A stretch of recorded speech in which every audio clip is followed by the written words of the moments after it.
पिछले एपिसोड में हम लोग आर्यों के बारे में बात कर रहे थे।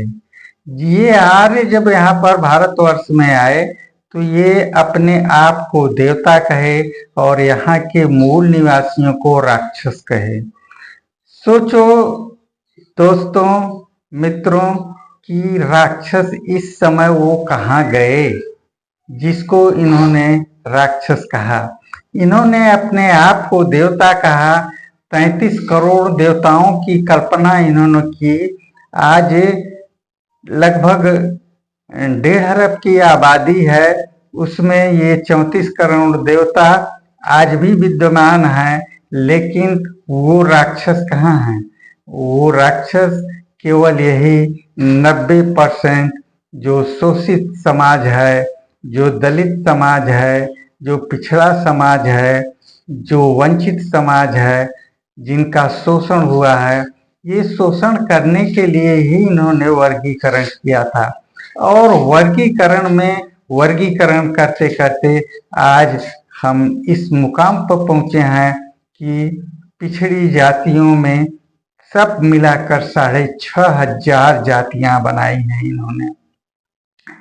ये 6,500 जातियां ही काम करने वाली, जिनको कमेरा समाज या श्रमिक समाज या गुलाम समाज या दास समाज कहते हैं। लेकिन ये लोग केवल सफेद पोश, जो हम लोगों को बेवकूफ़ बना करके अच्छी अच्छी चीज़ें खाने का काम करते थे, और इस पिछड़े वर्ग और दलित वर्ग के लोगों को, जो असली मेहनत कश व्यक्ति थे, ये लोग मेहनत से सारा उत्पादन करते थे। सुई से लेकर के जहाज तक बनाने का काम ये हमारा समाज करता था।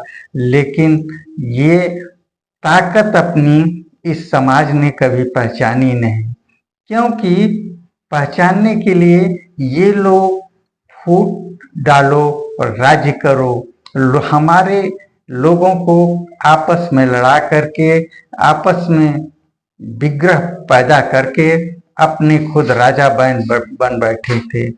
और उसका नतीजा यह है कि आज हमारा समाज पढ़ाई लिखाई में, नौकरी में और हर क्षेत्र में पिछड़ा हुआ है। लेकिन आज भी मेहनत वाला जो काम है उसमें हमारे लोग ही हैं। आज सेना में 90% लोग हमारे समाज के लोग हैं।